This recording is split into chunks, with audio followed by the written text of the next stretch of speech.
Right on. And welcome, ladies and gentlemen, to the Gladiators of Sport show number 18, I think, Troy, with the great Peter Kokotis, Stephen J. Magistrate Solicitor of the Decade yesterday. Well done, Mr. Peake. Oh, thank you, Philip. Troy Zantuck. Hello, Phil. The great Geoffery Poulter, and special guest star today, if I can move the camera. Oh, who is that man over there? He'll be on later.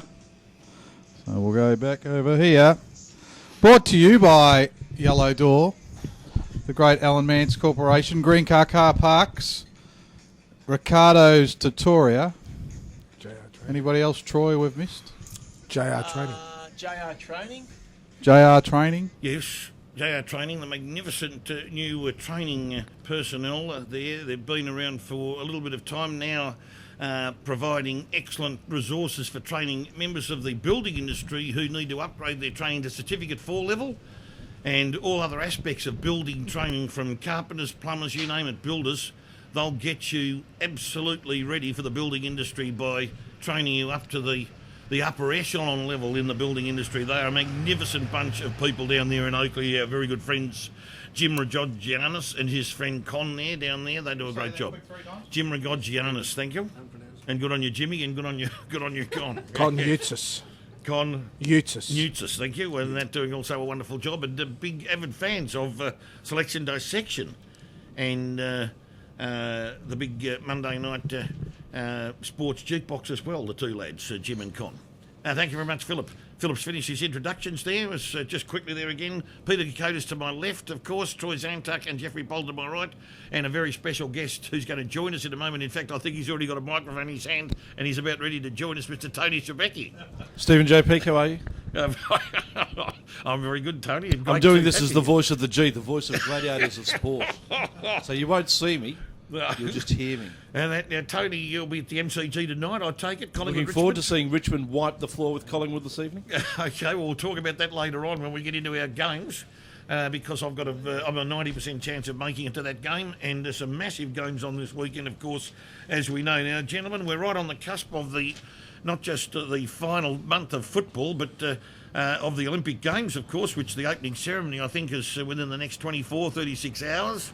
And still some massive traumas and problems over in Rio, which I tipped, mind you, 2 months ago. I was the only person that I can remember, whether it be on this show, whether it be on radio, be it anywhere, newspaper-wise or whatever, to say this Games was in diabolical strife with construction problems, security problems, pollution problems, you name it. They had the full gamut of issues to confront with a government, and that includes local and or federal, who appeared to be incapable of getting these issues resolved within the specific form of time. How much time do you need a city to prepare for Olympic Games? They normally get more than 4 years because they're picked about 10 years in advance or whatever, and this country couldn't get it right. Now, the Lord Mayor of Rio made a comment in an article recently that he said we took these games on because we wanted to pronounce ourselves to the world at large. Well, they've done that in a big way, because all we hear about is Guanbana Bay, sailing boats running into dead animals, and pollution galore, whereby the doctor has told us, the marathon swimmers, don't open your mouth when you're in the race. How in the hell are you meant to breathe? Because if they get that into their bodies, well, there will be litigation. There will be litigation out of these games if those types of problems have it. Peter Kokotis, your take on this, please. Well, you have to say it, Peaky, normally I've been on the side of I wouldn't say flippant, but I've been on the side of the Olympic Games going on history of since 1896. They always seem to get it. The show seems to get going once they do the opening ceremony. So it's going to be very interesting to see, with all the problems they have had, and it's been well documented, whether it's just going to sort of click in. And I don't know, this water pollution and swimming pools, and that's a real concern, because I don't know how they haven't got that right. So. But, it's going to be very interesting. Hopefully it's going to click in like it always does. Mr. Zantuck. Mr. Peake, well, for change, I've got to say most of the points you made there were quite valid, I've got to say. It's unfortunate, really, isn't it, that it takes away from the showpiece, the masterpiece that is world sport, the Olympic Games.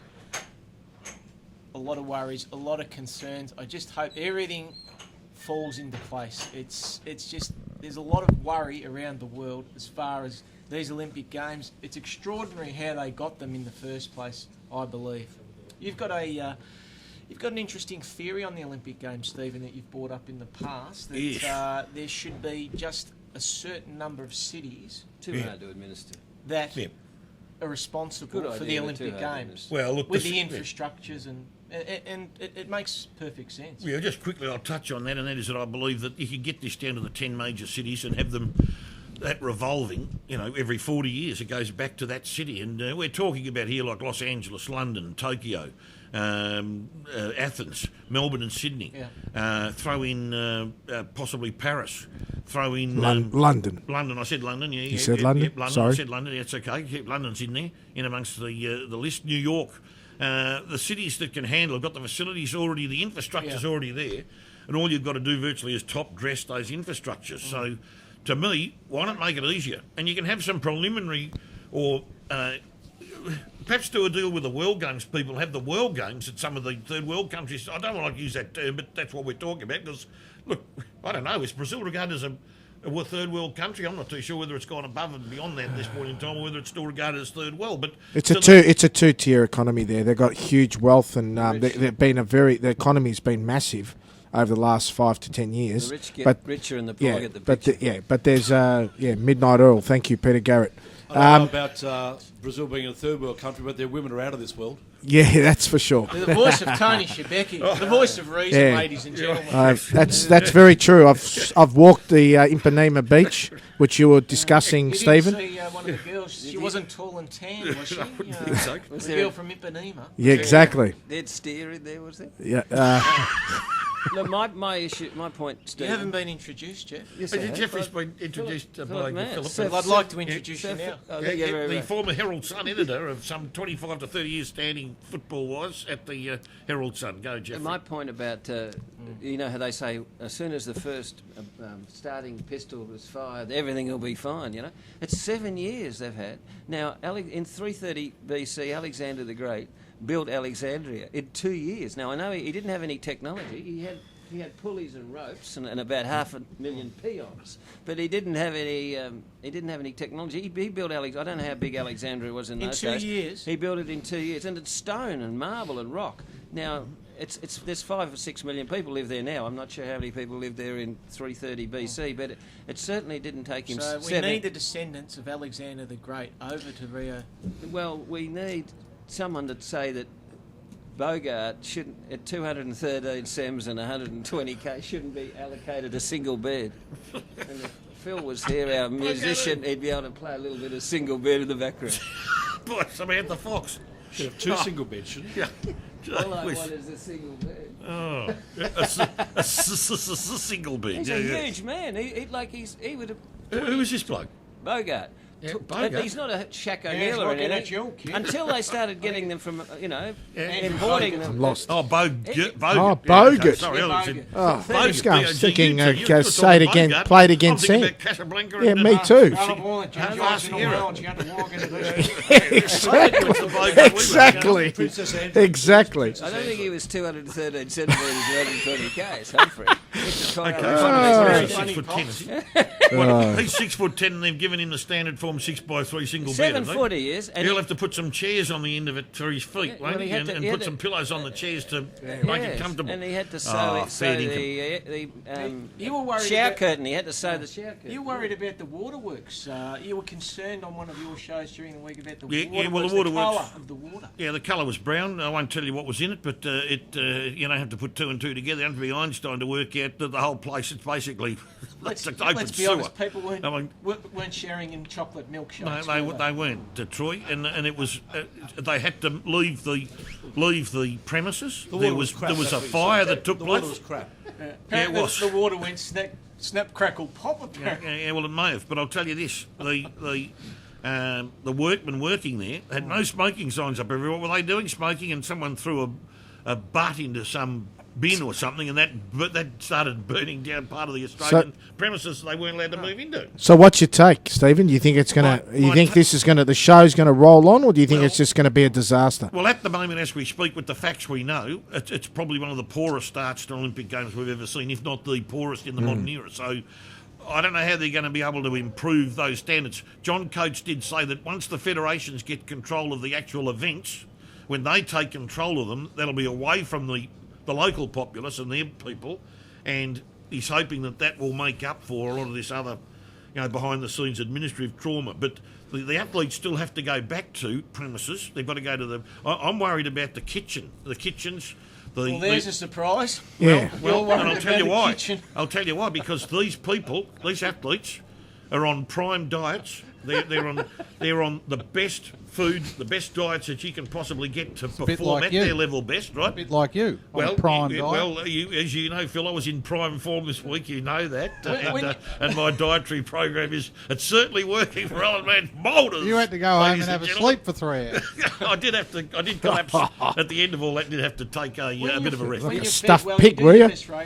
Yeah, correct. When you got something in the belly. No doubt about that. You can be a little bit cantankerous. I've got a question. Yeah, correct. Yeah. And that is spot on. That is spot on. Yeah. This week, excuse me, Geoffrey, would you speak? Just one more. Yes, Geoffrey. Sorry, Geoffrey. Sorry, Jeff. Perhaps they could export a portable yellow door over there to cater for a portable yellow door. Oh, that's exactly what they should do, Geoffrey, correct. yes. Well, correct, because then they'll get the vast array of vitamins and minerals for their nutrient intake that they require. Yeah. But the concerns for me is, and I'm hoping the Australian team have virtually, taken over their own, in storage facilities, their own sustenance for this next 2 weeks. Because by golly, you wouldn't imagine if you went into that cafeteria and you got something, and you've got a gold medal swim coming up or a gold medal run. Are they doing a Steve Waugh and bringing his own baked beans? Well, I don't know about Shane Warne baked beans, but I'll tell you Shane Waugh, excuse me. And you blokes, and I'm talking to Peter and Troy in particular here. If anyone swims 6th or 7th, they meant to win a gold medal, you won't be allowing them the position, I got a bad meal, I got gastro or something or other, because you just look at the results. Exactly. You're results driven.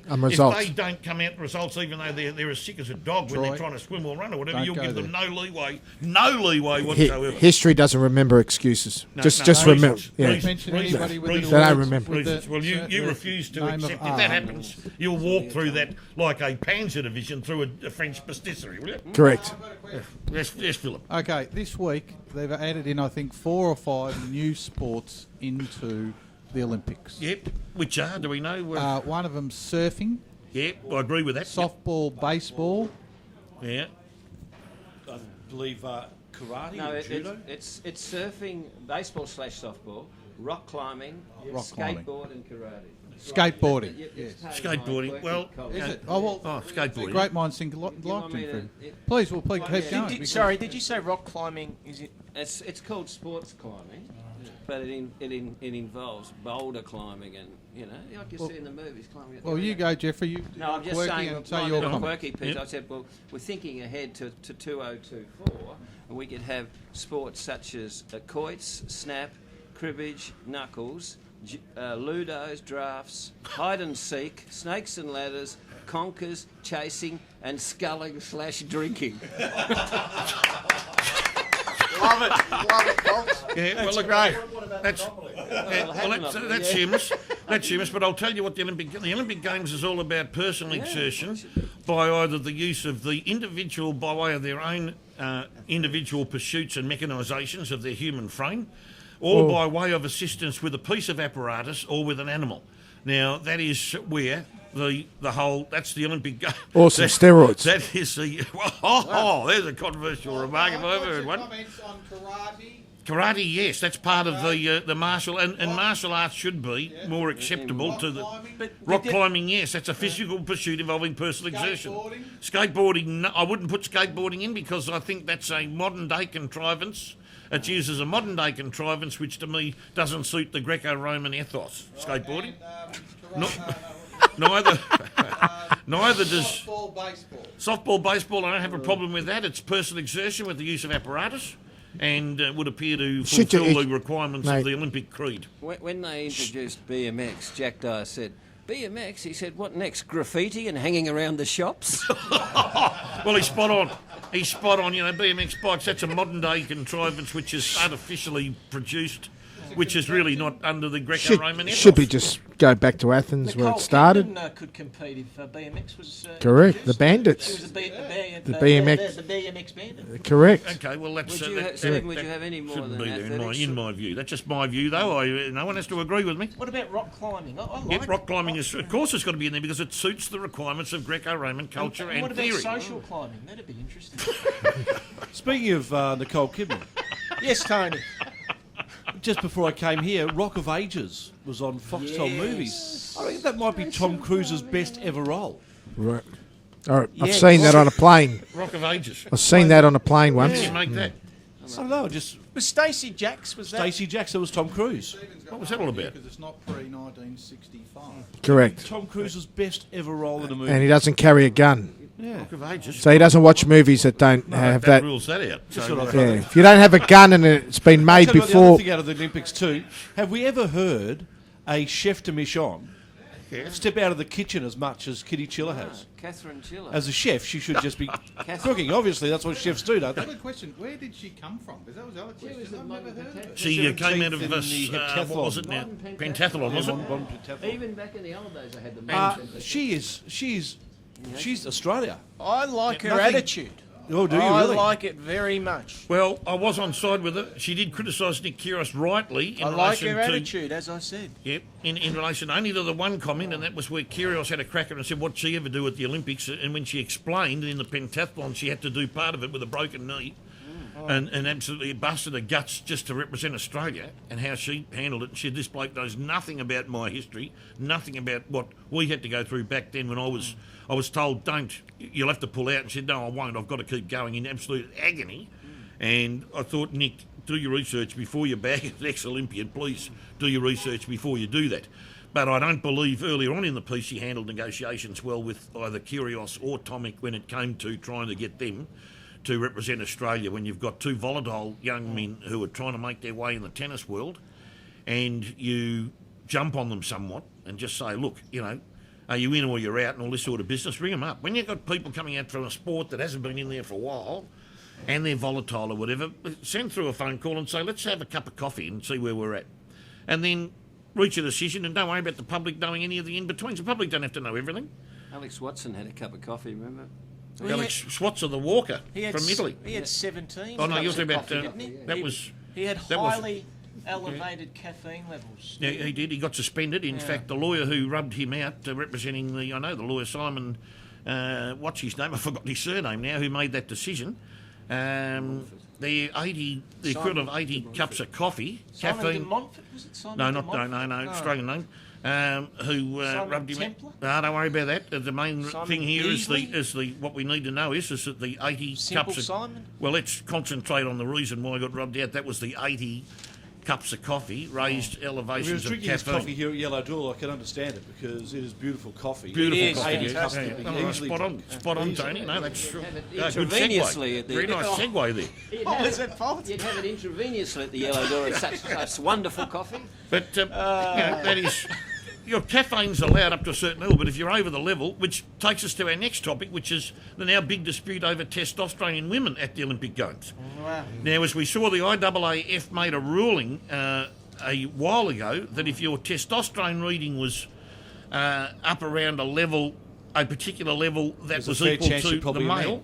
Sorry, There's a Tony? fair chance you're probably a man if your testosterone. Well, no, not a man, but that you, Eloquently put there from Tony Schibeci. not a man, because you don't automatically, just formulate yourself into a male if you've got a high testosterone reading, Tony, just biologically.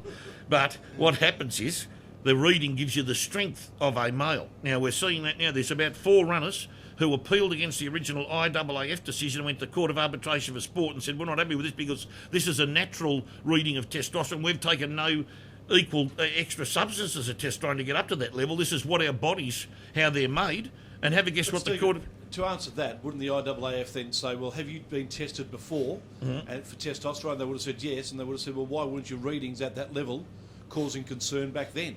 Obviously, the the readings are at a higher level now, and that's why they've caused concern.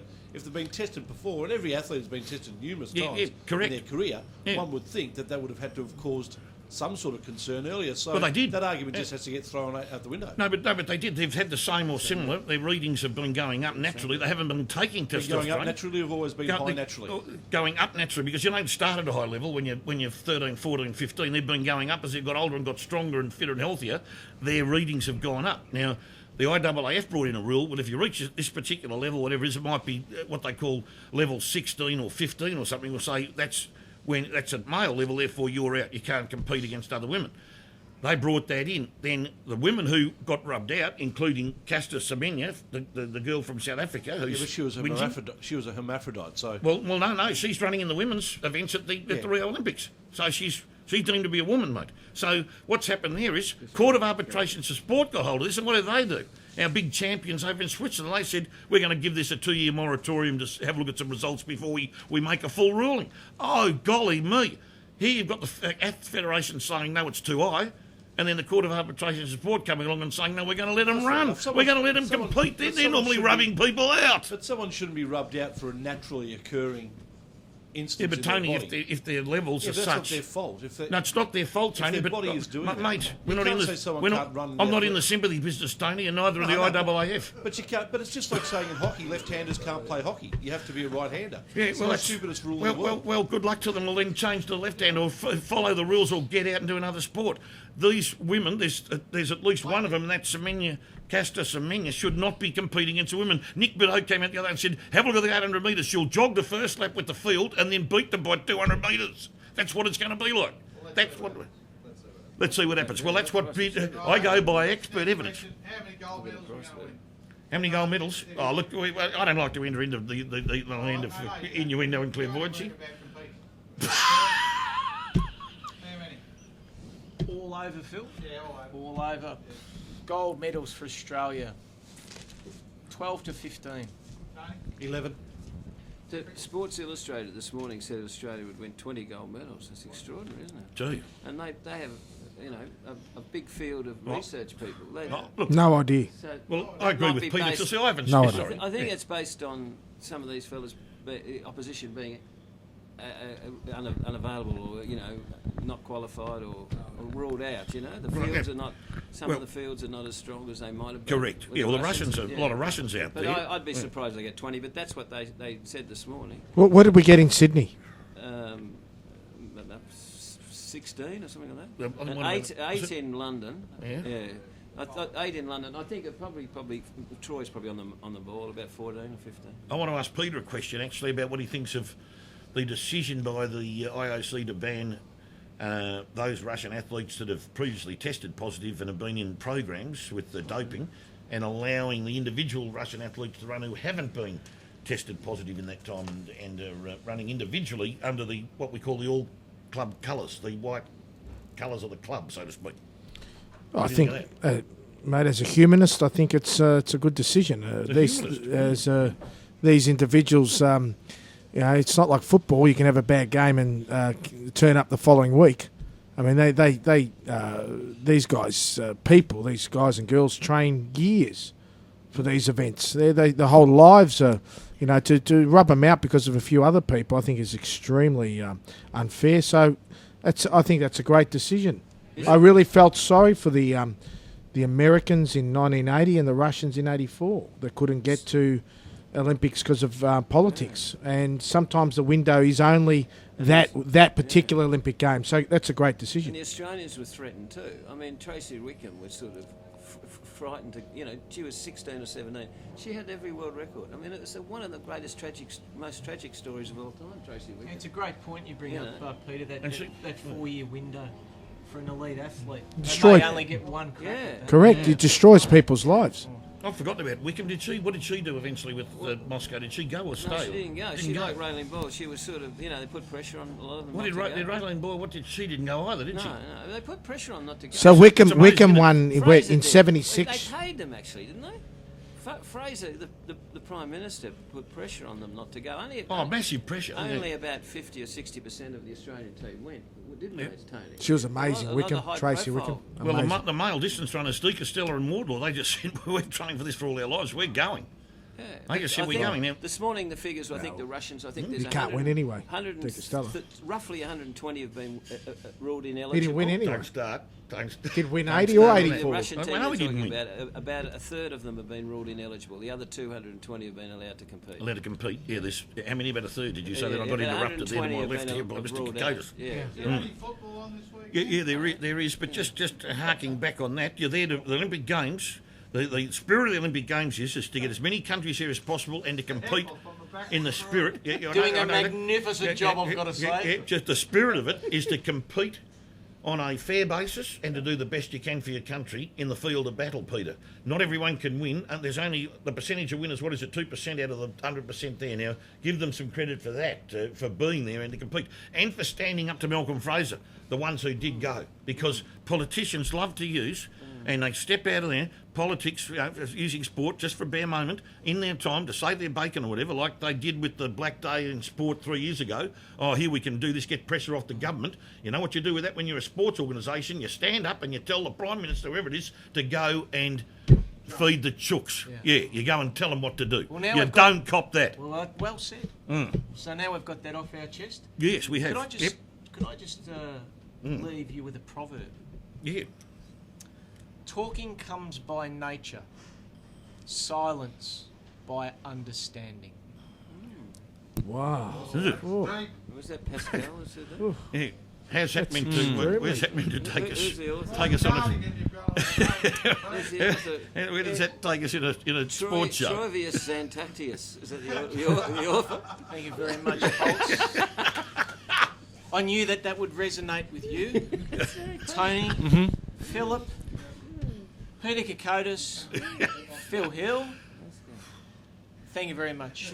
That's a deep. I'm like General Patton. I'm constantly moving forward. I'm never holding ground. Keep going. Yep. Now we're going to go for our. Forget about that. What we're doing right now is we're going straight to Mr. Troy Zantuck with yesterday's heroes with Troy Zantuck. Well, thank you very much, Stephen Peake. Today we go the big sticks again. I love the full forwards.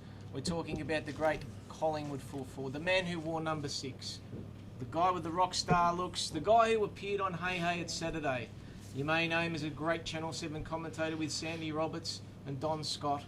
I'm talking, of course, of Peter McKenna, regarded as one of the greatest of all time. An Essendon supporter growing up and playing soccer until he was 13. He would play his junior football with West Heidelberg YCW before being recruited to the Pies. He debuted in round 1 1965 against the Saints at Moorabbin. In the opening round of 1966 against the Hawks, he would put his name up in lights with 12 goals. That's right, 12 goals. The first of 13 times he would kick 10 or more in a game. This would also be the genesis of a formidable relationship with Barry Price and his sublime stab pass. McKenna would top the Pies goal kicking an incredible 8 consecutive times, from 67 to 74. Just some of the hauls: 1969, 97, 1970, 143, 71, 134, and 1972, 130. From round 1 1968 to round 3 of 1974, McKenna kicked at least one goal in 121, that's right, 121 consecutive games. Still the record. One of the greatest disappointments for Peter was not winning a flag. Starring in the first half with 6 goals, he sustained a heavy concussion, colliding with teammate Des Tuddenham. The Pies were up by 44 points at half-time, and as we all know, the rest is history. He would sustain a serious kidney injury playing a reserves game against South Melbourne in round 12 of 1975 at VFL Park, ending his illustrious career at his beloved Magpies. In 1976, he would head across the Tasman. He would play for Devonport in Tasmania, kicking 79 goals in 17 games. But it was in 1977 he would return with the Blues, much to the chagrin of the Collingwood faithful, kicking 36 goals in 11 games wearing the number 27 Guernsey. His final 3 years were in the VFA. His goal tallies were for the Geelong West 67, for the Borough Port Melbourne 52, finishing off with Northcote 98 goals. Absolutely phenomenal. 191 VFL games for 874 goals. A true superstar of the game. Peter McKenna, we salute you. Well said. Well said, And Geoffrey. Yeah. my Yep. former school teacher Sorry, at Tony? Marston College. Yes. He was my school teacher at Marston College. My homeroom teacher in Year 7 and my maths teacher. Yeah, Yeah. it's great. Jeffrey, comment on Peter McKenna? Oh, well, he was a legend. I can remember in '73 at Inside Football, we did a instructional piece with him where we went out to the North Footy ground and get some pictures of Peter showing how his style. And I said, he said, see the corner of that drain pipe up there? He had his moccasins on, and about 30 metres, he hit the corner of the drain pipe. Incredible. What a great exponent of the drop punt Peter McKenna was. Well, yeah, it was outstanding. I think he's credited with the longest kick in VFL history, isn't he? Apparently he kicked a goal at Putt Road Oval, landed on a train and went to Frankston. Yeah. That's a Jack Dyer. Could it get on the train from there? Could it? From Putt Road Oval? Was it? Just straight over the road. That was a Jack Dyer. That was a Jack Dyer. Witchy proof goal now. I thought it might have been from the Peter 30s or McKenna as well. something. Jack Dyer, I think. But Peter McKenna, I remember him as possibly with Tony Lockett and McKenna, probably the two best equal drop punt kicks in the game. Most accurate, For most goal. accurate, most Well, accurate. certainly most accurate, but also the best because they could get height and length with a drop punt that other players just couldn't get. He was phenomenal with that. He was a little bit up and down in that game he played in '66 when he kicked 12 goals in the first round. I think he may have He's his only next young. 1 or 2 weeks were pretty poor. He got dropped. I think he got dropped for about half the He season. was only very young. Very young then, yeah, but he didn't play in the '66 final series. Collingwood went with Ian Graham and Doug Searle, full forward, centre forward against St Kilda, the '66 GF no McKenna there, unfortunately, and that. But he came on. He was very young. He was 19 in '65, I think, 20 in '66, and another famous thing off the ground for him was that interview he did with Alan Mance and Tom Hafey in 1985 after the Lee Matthews deregistration game at Carlton, Geelong Hawthorn warfare riot that took place the day before, and Alan Jeans giving him a little bit of a dressing down about going on with talking about what happened, and Jeans talking about skeletons in the closet at every club. So We give very receipts. interesting. Well, I've met Peter on many occasions, Poulter, and I'm sure you have. Yeah, And lovely. what an absolute gentleman Peter McKenna is. yeah. One of the nice guys. He is well, Comes arguably across that way. yeah, Good teacher. Comes across. phenomenal Good man, teacher, and a yes. big SEN 1116 listener too on all of the shows that we all do. He loves all of them. He's told me that, and he's just a complete gentleman all the way around, a complete and utter gentleman. So, Peter McKenna, we hope you're enjoying your retirement. Big time there. Also a recording artist.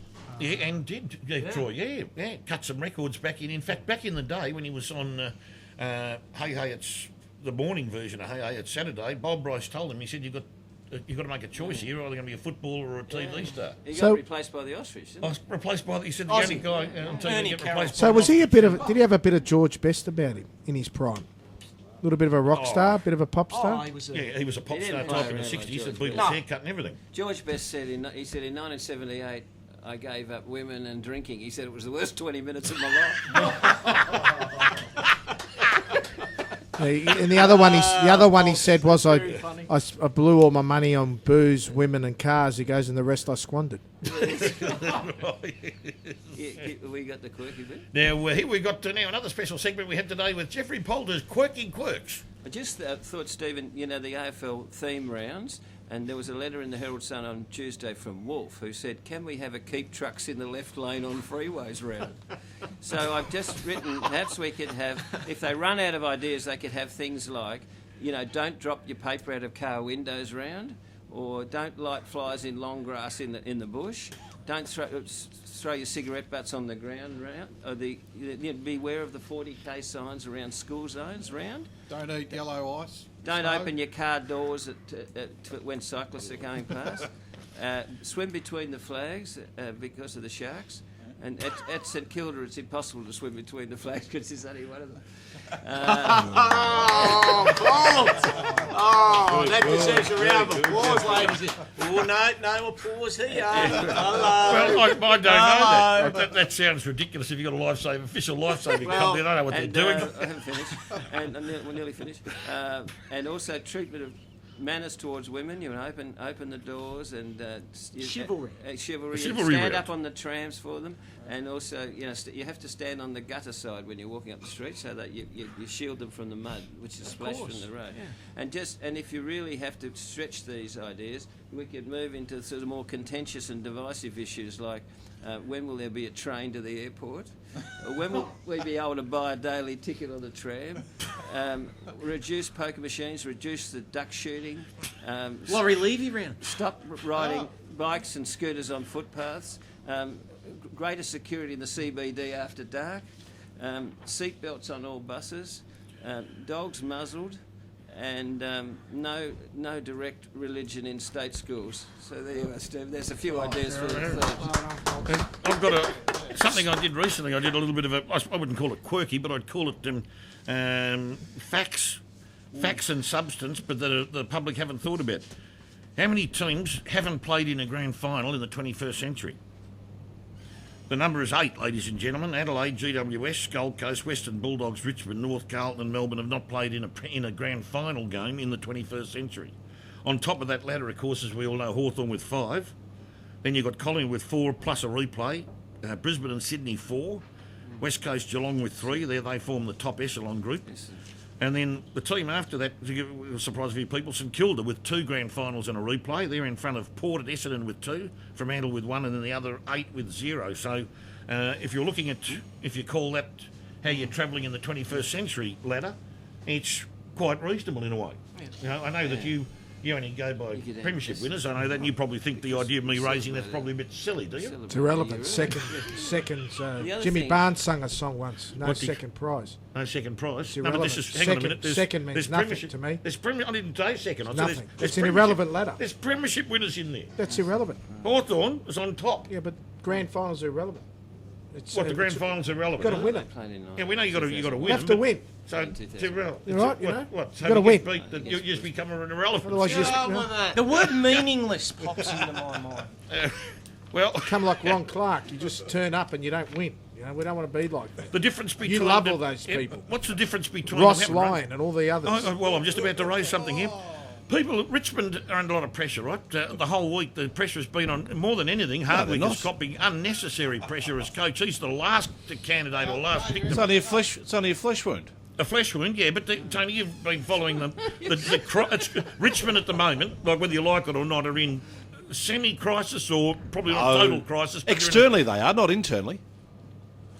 Well, externally, they've got people saying we're going to run for the board, other people saying no, we won't challenge. Yes, we will challenge. We've got the Silks, the Maddies, all these business people saying we want to do something. We're sick of this. Supporters tearing their hair out. He said the only thing they haven't done is drop That's the chicken. all external, though, They isn't haven't it? dropped the chicken manure off Inside- yet. They've got a bit more mature down there. Inside the actual doors of Mature Punt about Road the Oval, manure. though, Yeah, I sorry? think inside the 4 walls of Punt Road Oval, Hardwick is trying to put together a Ross Lyon bubble to keep all of that external pressure out. I understand where you're coming from there. But the reason why he's being absolutely flayed and Ross Lyon and Fremantle are not being flayed, because Ross Lyon's come out 3 or 4 times and says, I've made mistakes. We've made mistakes. We haven't coached them properly at various times.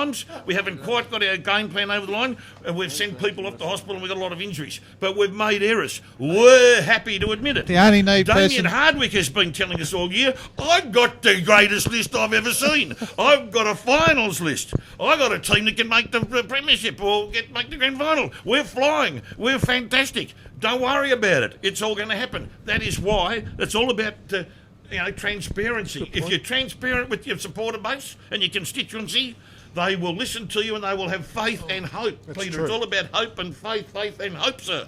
Well, And at you've seen that with St Kilda The and Carlton. supporters at Richmond are losing it. That's why this is all happening now. They're starting to tear each other's hearts out because of the lack of Well, can we talk about transparency, Tony. the Richmond you and find that Collingwood dissertation? game? Tony's a Richmond man. He might want to answer that. Because he's just sick of it. You comparing him to Ross Lyon, and it's just, you're kidding. The reason why we don't give Ross Lyon, Ross Lyon a hard time, because he's in Perth, not in Melbourne. The sort of say you can respond with Tony's silence. response Don't sums listen up- to That his. is no, I magnificent. made my response. My response is Yeah. that internally, I think the club knows that they've got some issues they need to deal with. But I think externally, that's where all the pressure is coming from. The media and the fans are building this up to be something that it's just not. It's a bad year. Port Adelaide had a bad year last year. Yeah, but every page in the paper's Richmond, crisis noise a mute point. Yeah, but who's saying it's a crisis, Stephen? Who is it? Who is saying it's a crisis? Well, it's the football world. Who is so to saying say. no? The football world. Who is saying it's a The crisis? man in the street. Well, no, it's not the. Have you heard Brendan Gale come out and say it's Man a in the street crisis? doesn't print the Have you Herald heard Sun, Damien look at Hardwick him come near out it. and say it's a crisis? What was that, Have you heard Jack Revolt come out and say we have a crisis? Oh, no. No, of course. Your club and your players. So the crisis is being Tony, built Tony, because it sells players. Tony, why has it been bad years? Has it been injuries or has it been other things? A couple of injuries. I think losing Deledio and Marich early on in the year, I think, certainly didn't help Richmond at all. Deledio, who's a main play getter, and with Marich, of course, we needed him in the middle to win the ruck. And without those two guys early, they got off to a bad start, and things just fell off even worse. And there's probably other reasons as well. But there's a few blokes that have passed it now. I mean, Marich won't play again this year, and I don't think he'll play again for the Richmond Football Club. He's tradable. Tradable? Oh, I don't know if he's tradable. I think he's finished, Stephen. Oh. Ivan Marich is finished. I think Taylor Hunt is Taylor probably Hunt finished will- as well. He's only been there for a couple of Yeah, years. Exactly, but Yaron those- didn't come up for you. That was that. Bit of. Who was that? Sorry, Pete? Yaron. Auditions. Yaron from. No, Yaron hasn't come up, He didn't exactly. come up for you. You put a bit of currency into him. Yep. So they're So- doing a full review. They're doing a review from inside the club by an accountancy firm, and they'll look into it and they'll see what their recommendations are. But I think a lot of this is just hoo-ha that is being brought up by the media because it sells papers. You know, Steve, when you mentioned about the best list, someone saying there was a famous US gridiron coach. He said, "We've got the best bench in the country. It's just we haven't got anyone to put on it." I think we could safely say Damien Hardwick can coach. I don't He got disagree with this you. Richmond team into 3 finals in a row. Now, they didn't win a mighty final, job. but he got them into 3 final series, and this list hasn't changed much in those 4 years. So it was either a bad list back then and Hardwick got the absolute best out of them, or it was a good list that's starting to get too old and is starting to decay. But so I don't think Damien Hardwick is the problem. I know not the that. problem. I know they've decided to put more investment into the recruiting area. I know they're hiring more people next year, so they've obviously identified that as an area where they need to improve. Yeah, no doubt about that, and that's something that they've had ever since the days of Anthony Bannock when he was picked up with the number 1 draft pick and played 3 games, Troy? There's a absolute. And Richard played Lounder. 49 games. 49, did he? Ron Woodside. Yeah. Anthony Bannock. Now, Tony, you bring up a very interesting point. You can't pull your socks up if you haven't got any on. Richmond at the moment, they're not final 8 material, No. and it's just it's there for everybody to see. They just haven't got the players at the moment, the talent pool, to push for a top 8 spot. So they've gone And backwards. possibly even Richmond may have been pretenders in the last 3 years. Richmond may have been made to seem that they were better than what they were because the opposition in those past 3 years was worse than them. So there was 9 teams worse than Richmond, or 10 teams worse than Richmond. Hence the reason why they finished 8th or inside the 8 in those years and won those games coming home. But I don't know. I think we're seeing where Richmond is at this year, and I think that's causing concern, and that'll be fixed. And hopefully, 2 or 3 years of pain, and they'll be back on top again. You make a good point just on that, boys. Carlton, St Kilda, the Bulldogs. Their supporters can see green sprouts. They can see a future. At the Tigers, from what from the supporters that I've spoken to, they're not seeing their younger players develop at a rate that those 3 teams are, and that's why they're being left behind. Well, they're not seeing the younger players too, Troy. That's a problem, and I think that needs to change in the last few weeks. Those young kids need a game, Geoffrey. Yeah, that's right, Tony. Just following Troy's theme too. And things can change overnight. We know that. We saw what happened to Port Adelaide, and other teams. You can go up and down very quickly. But apart from Brisbane, if you're really a harsh critic, you could say every other team has got more, particularly if Stephen's setting the case for Fremantle. Every other team has got a more upset, other than Brisbane. You could say Gold Coast have had a lot of injuries. They've got an upside, haven't they? They've got upside. Who else? Who else is in that bottom area? Essendon are going to get 12 players, 10 players next year. Apparently Fremantle have upside. Well, massive upside. I've reserved. Massive. I've let Stevens QC representing Cook. Yes, thank you. And happy to take on that role. With the young kids they've uncovered this year, including Connor Blakely, Darcy Tucker, Ed Langdon, and also the big boy down the back line, Sam Collins. He's been an absolute gun. It's always all upside for Freo, and they're confident about it. The thing is, the coach, he's confident, he's happy, confident. It has been an extraordinary fall from grace, but Oh, yeah, finishing on top last year. Yep. You would have thought that they've plummeted. It's just been at an incredible rate. Yep. If they had to just finish outside the 8, well, yeah, you could say, yeah, there were mitigating circumstances, but to they were. finish where they are... There are mitigating circumstances. Well... And horrendous injuries to key personnel all at the one time, which just ruined them. And then they had a loss of form to a couple of others, and then had to put these kids in who were thrown in off the deep end without being able to complete their development in the waffle. The injury run of Gold Coast, the Western Bulldogs. Yeah, I've got the injury ladder with me. Troy from Handler on top of it by a country mile with the total cost in points 431 out of some points index. More than double than their next one in Collingwood. There's at 263.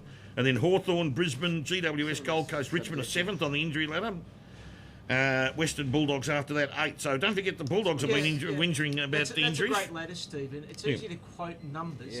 Actually quote the level of player that are actually out of their best 22. And out of Fremantle's best 22. That's too. what Troy's Try right. Sandilands, Fife. Mundy, try Johnson. Mundy's back now, but try when they were all gone. Their 6 of their best 8 were out of business, and they got nothing out of Bennell yet because he's out injured as well. So he hasn't played a game. Has not played a game since they recruited him. Troy's point's valid. Do you rate the 24th best player on the list? Do you give him the same percentage for being out as the best? Oh, that's why they do this points table where they give you points as to how the quality of the player gone. Yeah, but that's subjective, isn't it? And that's 431 points for Freo, and their next I know they do that, competitors do 63 Collingwood. Yeah, which I've been... See, the thing is, when I'm arguing these issues, I thought, what do the stats say? Let's go to the stats and see what we can come up with, and by golly, you find them. I can only find 4 Richmond players at the moment who would make, say, a team like Hawthorn or a team like Sydney. I can only say Rance, Cochin, Martin and Revolt who would be selected in the top side at this point in time to push a player out. Yeah, but that's fine. You go through 14 other teams and you'd struggle to find 4 or 5 or 6, any more than 4 or 5 players that would make those teams also. I mean, most teams only have 5 or 6 maximum A graders, and then they're filled up. And it's your B graders in your team that make the difference. If you've got very good B graders, then you'll be a successful team. If you've got average B graders, then your team falls away. And then if you start to get injuries to those top 5 or 6 in your A graders, that's where you've got lots of problems. You rely too much on your top players. So you do. Boys, let's get into the teams. I was just going to say too, we've got music to finish with the musical director Phil Hill in a minute. On that stat though, Stephen, and Troy, it was a very good point on the couch on Fox Footy on Monday night, brought up a stat of the Bulldogs team. They showed their best 22 and then 4 on the bench. And when they showed the injuries that they've had this year, I think it took like 11 or 12 of those best 22 out of that team, and there were massive holes everywhere. You're spot on, Tony.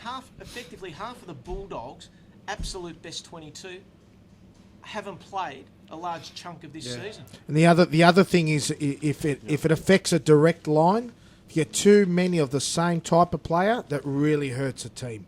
Well, if you get a forward, you get a midfielder, you get a defender, you start losing 2 or 3 keeper backmen, that really kills you. It also is the type of them. Yeah. Well, the Bulldogs effectively lost their back line throughout this year. Their entire back line. Correct. Yeah, and there's one other point, just quickly, before you do that, this statistical ladder was put together using the Chic AFL player ratings. Champion data is able to highlight the talent cost of every entry. This is a talent cost ladder.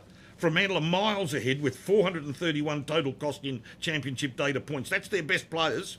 The Bulldogs are on 174 points of their best players. So this talent ladder, Troy, tells you Fremantle on their talent loss is miles. Plus, it also doesn't tell you when you get injuries. If you're playing some top teams when you get injured, that can cost you 2 or 3 games. That can cost you the premiership. You miss the top 4 because you play Hawthorn or a Geelong when you've got key. But what about if you play a Freo and you lose a few?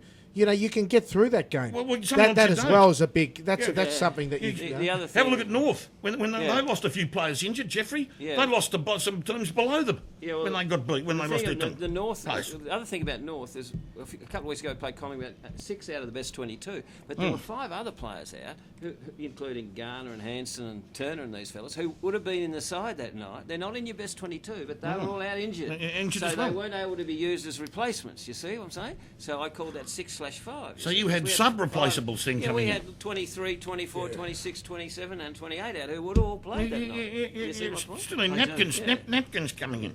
The first game of the round there, gentlemen, that we're having a look at is Richmond v Collingwood there. And Tony Schibeci, of course, is with us today. He's going to be the night the voice of the G. I'll hear him across the ground there, 7:50pm. There, in for Richmond comes Griffiths and Moore. Out goes Conker with a hamstring and Lambert.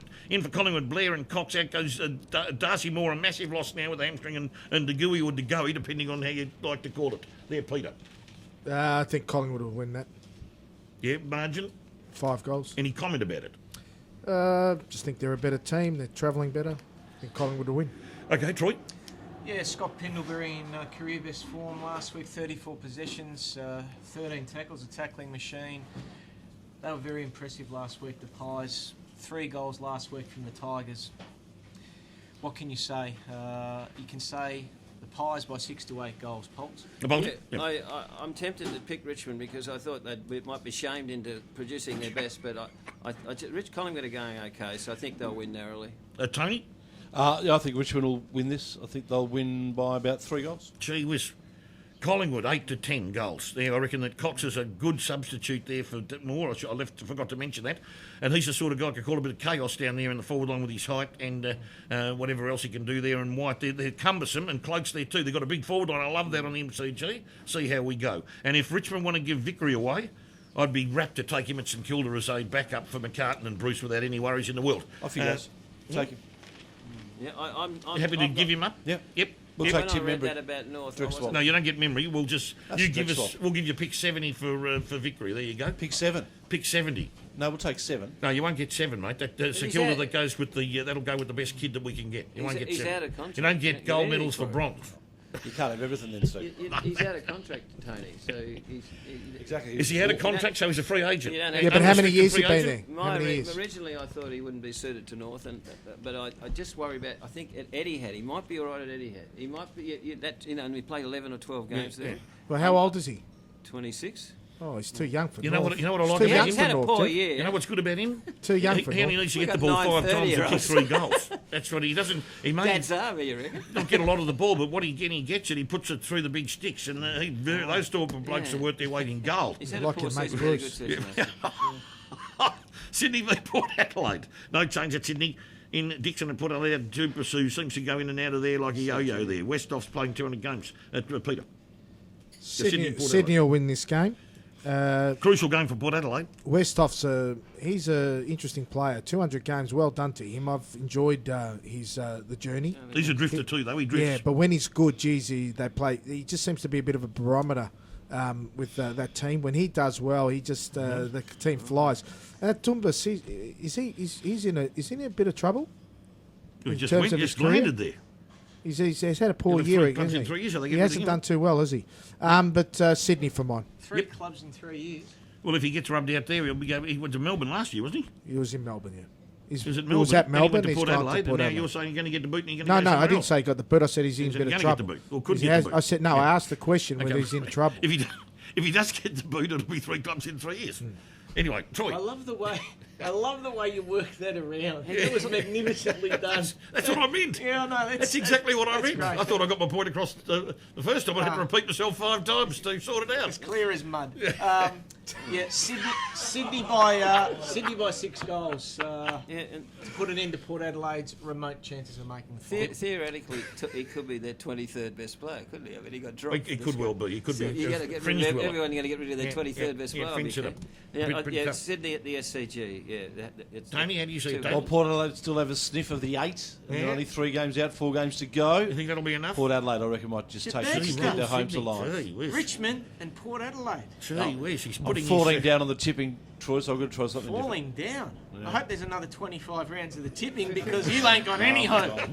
He's certainly putting the you-know-whats on the table, that's for sure now. It certainly is, Stephen. What Sydney- are those? And they're waiting to be We crushed. don't need to tell it's a family show. So Sydney, for mine, is, to me, yes. Hello to Mrs. P. No, she's not actually, but she's not. if she is. she might now that we're sort of doing We're a very good family program, aren't we're we? cordial.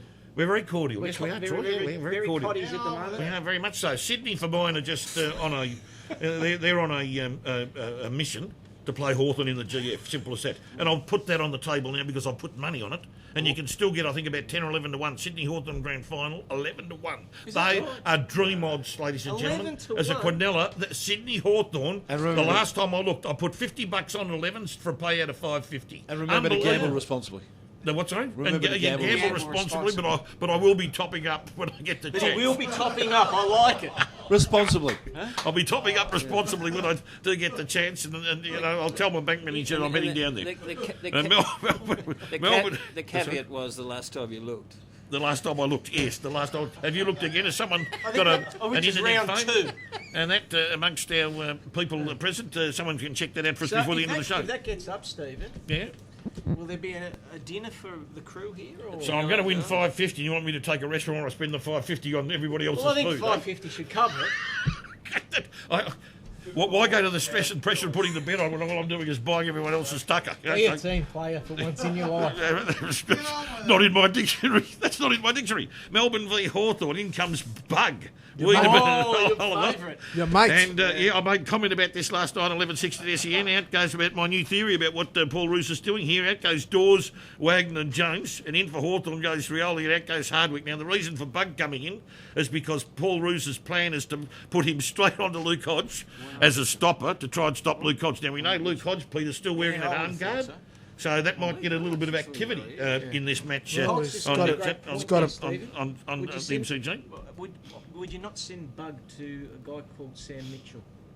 You would, of course you would, because once he's finished with Hodge first, then he'll go to Mitchell, and then he'll have to stop Lewis. So he's got a big job to do. When was the He's gonna last go time from one to anybody the other worried end. Hodge in a physical sense? Oh, well, that's what I'm saying. I was being a bit cynical, actually, Geoffrey, because I actually don't like Bug as a player. So No. what I'm hoping Oh, is you that hope he gets I'm hoping he will agitate Hodge to the degree where he might Apparently find Hodge is himself. going to bring his bug catcher. Yeah, well, see, my hope is that he will agitate Hodge to the degree where Hodge might become intemperate with him and possibly remonstrate. If you, That's a great word, I like if you know what I mean, if you're reading between the lines, Peter. Hawthorn are on a roll. Yeah, Hawthorn by 6. Yeah, Pulse. Hawthorn. I'm glad Bug is playing because Hawthorn will have something to step on now. Tony. He's in his element. So Hawthorn, that is Hawthorn, yes. I'll go for the Hawks by 5 goals. Gold Coast GWS Giants on the Gold Coast in Hallahan Lemons. Out goes Malceski with a knee and Lonergan. In comes for the Giants there. Whitfield is a very good player coming back, I think, from injury and had a bit of time than the Arthel. Yeah. And Haynes, and out goes Shield with the groin and Kennedy there, Peter. GWS win this one. Yeah.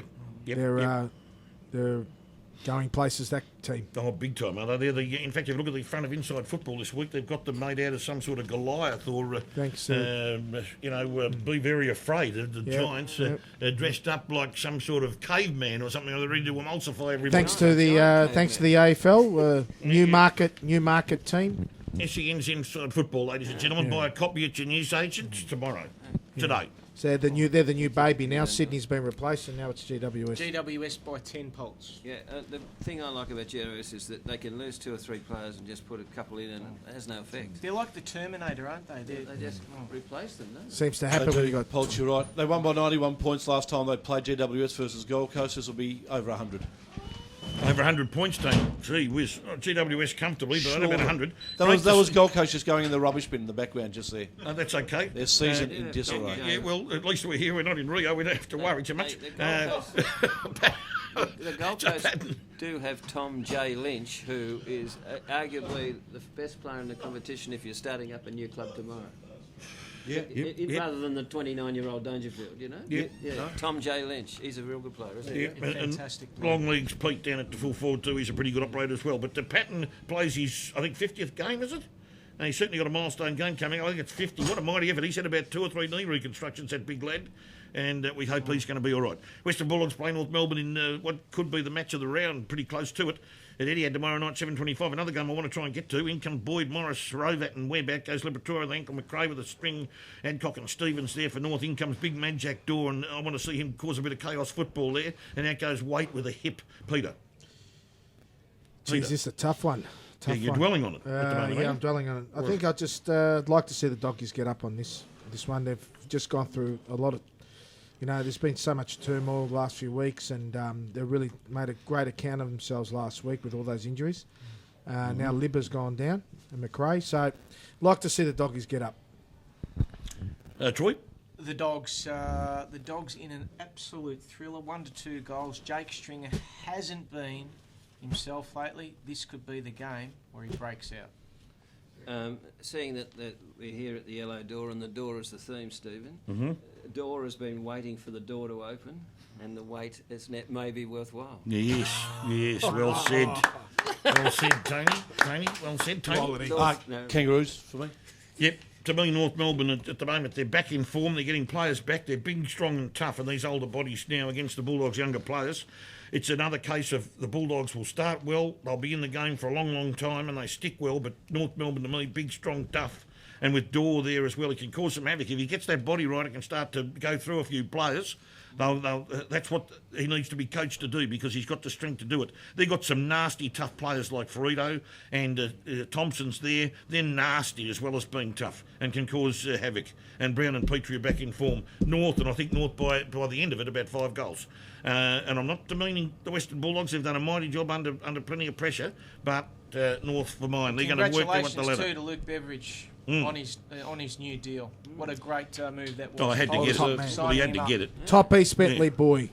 Yep, and a big article on his father, John Beveridge, in this week's edition of Inside Football too. Yeah. 2-pager. Makes some very interesting comments about how list managers are so important, and not coaches, when it comes to getting players into your teams. Well said. Yes, thank you, because there's a body of thought out there which everyone says, Ross Lyon at St Kilda didn't put kids in, this guy didn't do that, all this sort of stuff. And John Beveridge will point out the coaches have no input, none whatsoever. And the wisdom in choosing a coach from the backup staff of a successful club. Yes, correct, Geoffrey. It's great when you get the truth, isn't it? And with the score, thank you very much. Adelaide lead the Brisbane Lions there. Coming up. In Walker, Ellis, Yeoman and O'Brien. No ins and outs, did you? Adelaide, Brisbane. Adelaide by 8 goals. Adelaide, 8 goals. Yep, I'll go with that. Yep. Adelaide, 8 goals. Sorry, Troy. Adelaide, who have only 5 South Australians in their best 22. Clear comfortably. Gee, Adelaide by, this could be another 100-point margin. I'll have to talk to you about that after the show, Geoffrey. Yeah. Carlton are playing St Kilda on Sunday in the early game at the MCG, Peter. St Kilda by 5 goals. Ooh, I'll go St Kilda 2 goals. St Kilda have had a really promising year, so Carlton by 3 goals. And that's a Carlton virtually with no forward line. They cannot kick a score. Sorry, Geoffrey. St Kilda narrowly.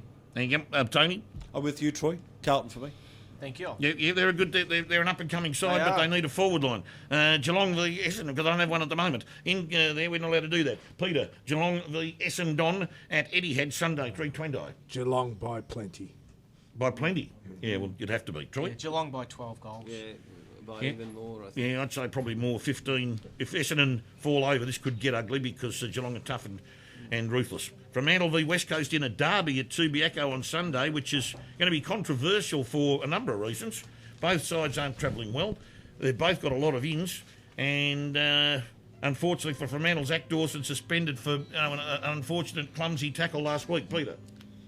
West Coast, 6 goals. West Coast over 100 points. Yeah, West Coast. Yep. Why? 2 or 3 goals. And Tony? For the last game, which I wasn't asked about, Geelong by 100 points also. Oh, sorry, Tony. Sorry, I apologise for that. That's all right. I was rushed for... 3 100-point margins in this round, and Geelong will be one of them. Yep. And West Coast for me as well. I'm going for a Fremantle by Of 2 course you are, goals you against fool. the West Coast. Because I believe that West Coast are nothing more than a figment of what they were. They are going to go out in Who's week in one the of 8 and finals. who's not? They're in the 8, but Yeah. West Coast will go out week 1 and it won't matter. So that will be the end of that. And right now we go to our musical director, Mr. Phil Hill, and he's going to play us Peaceful Easy Feeling by the Eagles with new football lyrics added. Thank you very much, ladies and gentlemen.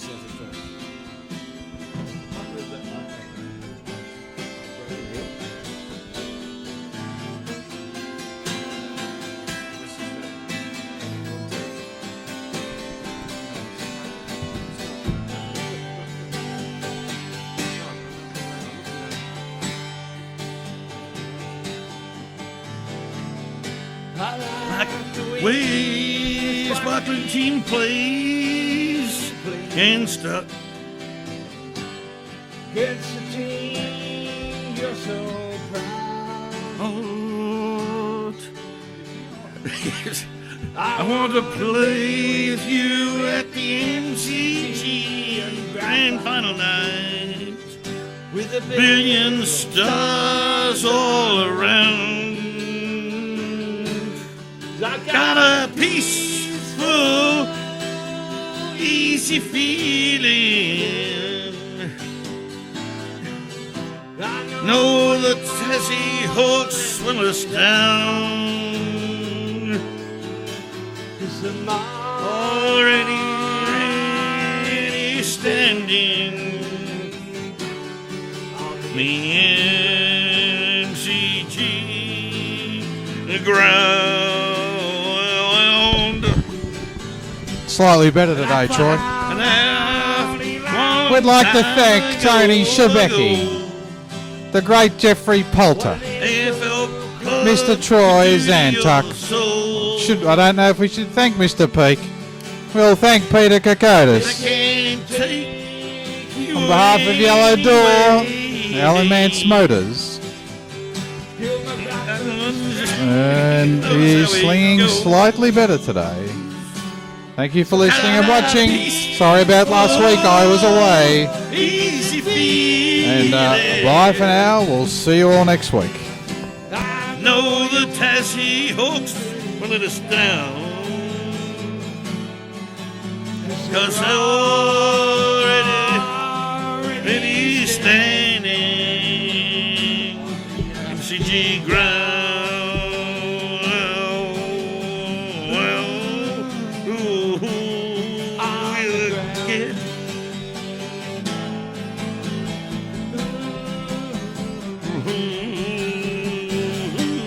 Get this feeling, they know you. As a club and a friend. But this voice keeps whispering in my other ear. Tells me I never see Brisbane Lions and Freo again. I got a peaceful, easy feeling. No, the Tassie Hawks won't let me down. Because are standing on the already standing an MCG ground.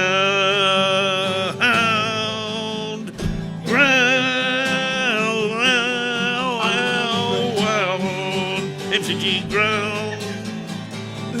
MCG ground. On the ground. Always standing on the ground. Whoa. On the ground. The ground. Ooh. Ooh. Ooh. Ooh.